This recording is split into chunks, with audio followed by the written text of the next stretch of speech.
way you fall down and you have no strength to get back up. And just to illustrate my point, I'm just going to jump off this table, do a back twist, and land on the floor. Okay? Is that cool? You ready? Ready? 1, 2. I'm joking, man. Are you serious? If I did that, I'll break my arm or something. All right. It's all good. Just breathe. It's all right. All right. So along the way, you might fall down like this. Ready? All right. So what do you do when you fall down? You get back up. Everybody knows to get back up. It makes sense, because if you start walking, you're not going to go anywhere. But there are times in life where you fall down and you feel like you don't have the strength to get back up. Sometimes you just don't know what to say to your kids anymore. Sometimes you don't know what to tell yourself anymore. We all have a fear of being alone. And there are two things in life that as human beings that we always want to hear. The first thing is that you're loved. And the second thing is that everything's going to be okay. And I was told those two things by my parents all the time. And I'm thankful for that. But I had a hard time believing their words when they said everything's going to be okay, because they don't know what I'm going through.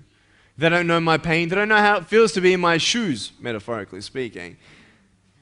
But this is the thing. Is that if they didn't tell me that everything's going to be okay, then who would? If they didn't tell me that I was special the way that I was, then who would? If they didn't tell me that there was hope, then who would? It is so important to be that support for your children, because sometimes all that they have is you.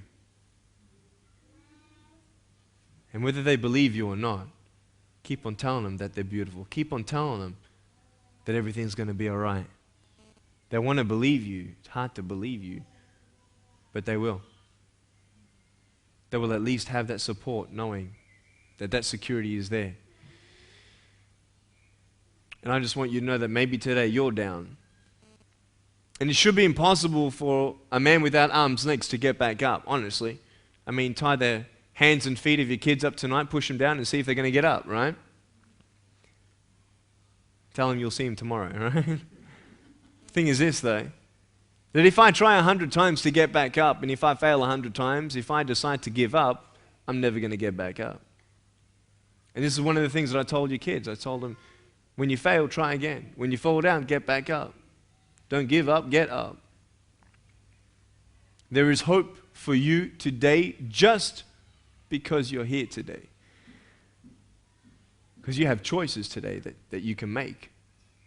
You can go to the shops today and either put a smile on your face at the cashier, or you can be grumpy and get frustrated because you're late.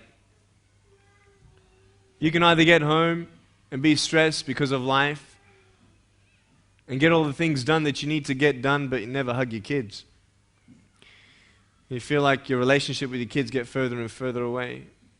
All we can do is our best, guys. That's all we can do. Do your best. And I just want you to know that when you're down, you will find strength to get back up.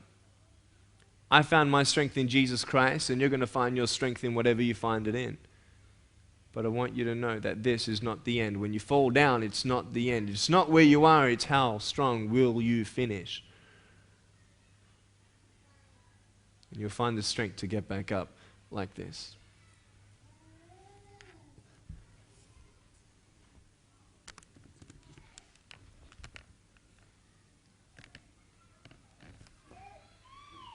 It's pretty cool. It's amazing to see how independent I am at home. I can brush my teeth, comb my hair, jump inside the pool. I can do all these sort of things. Quite independent at home. I love my life because I found the greatest purpose of all, and that's to love. It's to give hope. It's to encourage. And even if I've only encouraged one person today, my job's done. I love it. I have a new perspective in life. It's not about the money. It's not about the house. It's not about the car. Even though these things, you find security and your life is made more easier and you want to protect your kids and you want to give them the best future. You want to give them every opportunity you can to achieve their goals and dreams. Sometimes it does get hard. But I just want you to know that I love you. I love you. There are many parents who don't feel appreciated. I don't know if your parents felt appreciated. There aren't too many kids who say thank you, Mum, just because they want to say thank you, Mum, or thank you, Dad. They normally say, thank you, Mum, love you very much, now can I have this? That's how kids are. But can I tell you that you are appreciated by me? Because when I'm gone, I'm not here to encourage your kids anymore. I want you to know this as well. You might be tired, you might be exhausted. You might not feel that you have that purpose in your life yet. But just because you can't see hope yet, it doesn't mean it's not coming. You see, no one goes to the train station, looks down the tracks and, oh, there's no train, I'm going to leave. They go to the timetable and schedule and waiting for the train. Why? Because the train's coming. Just because you can't see the train, it doesn't mean the train's not coming. You see, I asked the kids, how many feet do I have? They said 1. I said, well, look, I've got another one here. Just because you couldn't see it doesn't mean it's not there. Just because you can't see hope in your life, it doesn't mean that it's not there or it's not coming. Just because you can't see the purpose in your circumstances of a broken marriage or whatever, financial trials, doesn't mean that there is not a purpose behind it. You know, I love that saying, what won't kill you will just make you stronger. It's true. It's true. Why am I so strong? Why am I so mature? Because I've been through a lot. I'm just thankful. I'm just an empty vessel. And I'm here for a purpose. And I love my life.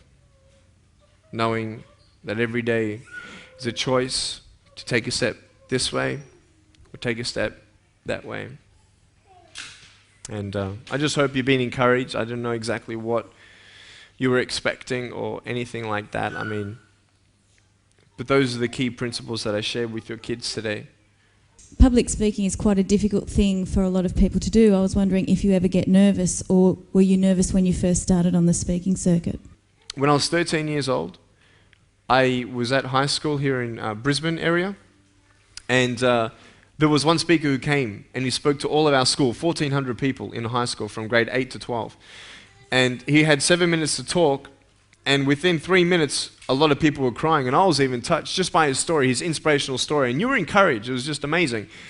And I sort of took a step back and I thought, well, he has an awesome job. I mean, he gets paid to do that. Go around the world and give people hope. Maybe one day I'll have a good enough story to tell. And so being invited to this little group, I said, well, you know, maybe let's try it out. So I did that, and then from those 12 people, word of mouth got out that, you know, I'm speaking now at youth groups and speaking at smaller churches. I used to be nervous a lot. Just before I got up, I'm like, when I get up on stage, I'm like, whoa, you know. But once I started, I was okay. And the more you speak, the better you get. I've had some training since that. So about 18 months ago, 2 years ago, I had about 8 months training on presentation, pitch and pace and volume with your voice and just eye contact and everything else. So, but I believe I have a gift for it because it's my passion. I'd rather do nothing else. I wouldn't do anything else than just get up on stage and be the center of attention. But it's beautiful when you see that purpose. So, yeah. So I was nervous, and I just had a crowd of 100,000 people about 3 months ago in India. 100,000 people, and you had your blood pumping. You know what I mean? And it's just wow. And I got up there and I just convinced myself it was just adrenaline. So you turn that into adrenaline and go. So it was good. Yeah. And I look back on my life, and I've been a workaholic. I've worked in earth moving equipment, and I've gone away for a little short time and come back weeks later, months later, worked up in the Northern Territory and left me wife that I've been married to for 34 years. Wow. And now the 4 children I've got, 3 of the boys won't have nothing to do with me. And me wife says, well, you never spent time with them. when they needed you. And I realise now, and I actually rung my son this morning and I said, Jono, I love you. And he said, look, Dad, I haven't got time to talk to you now. And I realised that if I'd spent more time with my kids,